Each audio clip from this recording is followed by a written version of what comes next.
Assalamualaikum warahmatullahi wabarakatuh.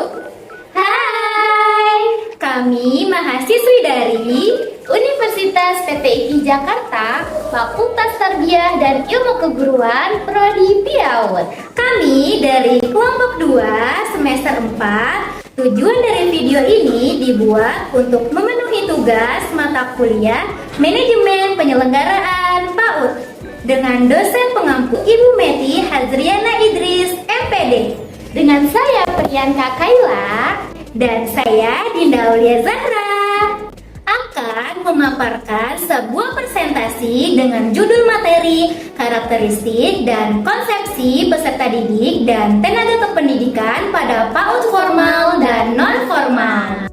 Selamat menyaksikan. Nah, teman-teman, kenapa sih mempelajari ini? Kenapa ya, Kak?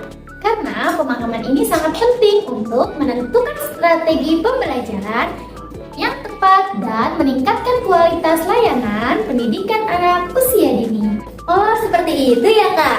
Iya, nah teman-teman, sekarang bagaimana sih pengertian dari karakteristik dan konsepsi? Nah, jadi pengertian karakteristik yaitu berasal dari kata karakter yang berarti ciri, watak, tabiat, dan kebiasaan yang dimiliki seseorang dan bersifat relatif tetap. Lalu, pengertian konsepsi yaitu berasal dari kata konsep dan mengacu pada proses terbentuknya suatu gagasan, pemahaman, atau pengertian tentang sesuatu. Jadi, pengertian tersebut bisa diartikan sebagai berikut. Pertama, karakteristik dalam konteks pendidikan anak usia dini atau PAUD adalah ciri-ciri khas atau sifat utama dari bagaimana PAUD dijalankan. Yang kedua, konsepsi di sini berarti pemahaman dasar atau landasan pemikiran tentang bagaimana PAUD itu seharusnya dijalankan. Nah teman-teman, kira-kira tahu tidak apa saja sih kategori yang termasuk ke dalam PAUD formal dan non-formal? Jadi, PAUD formal itu yang pertama ada Taman Kanak-kanak atau TK, yang kedua ada Rodatul Atfal atau RA, lalu selanjutnya ada PAUD non-formal, yaitu yang pertama ada Kelompok Bermain atau KB, yang kedua ada Taman Penitipan Anak atau TPA, yang ketiga ada Satuan PAUD Sejenis atau SPS. Lalu, apa saja sih karakter yang termasuk di peserta didik? Yang pertama, berpusat kepada anak atau child center. Yang kedua, bermain sambil belajar.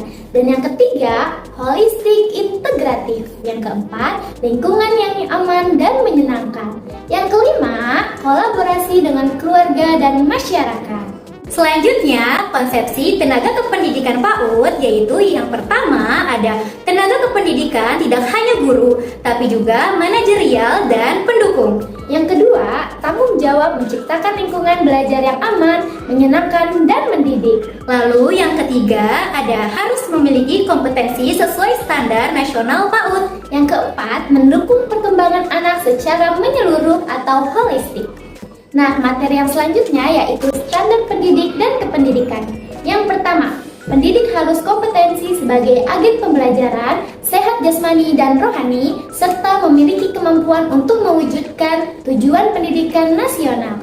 Lalu yang kedua ada memiliki ijazah dan sertifikat keahlian yang relevan sesuai ketentuan perundang-undangan yang berlaku. Yang ketiga, kompetensi sebagai agen pembelajaran pada jenjang pendidikan anak usia dini yang meliputi kompetensi pedagogik, kompetensi kepribadian, kompetensi profesional, dan kompetensi sosial.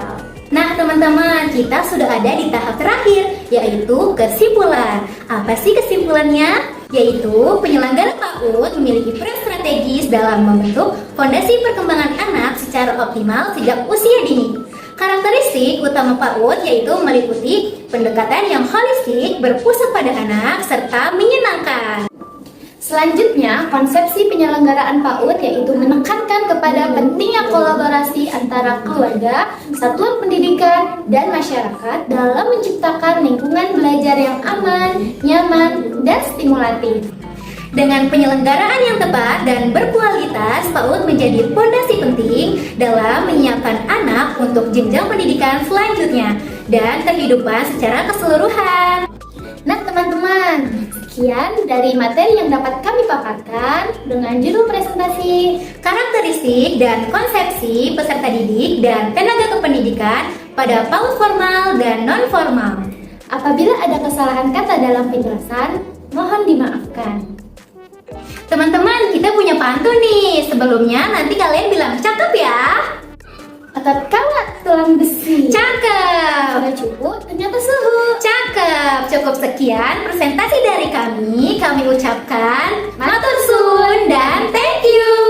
Wabillahi taufiq wal hidayah. Wassalamualaikum warahmatullahi wabarakatuh.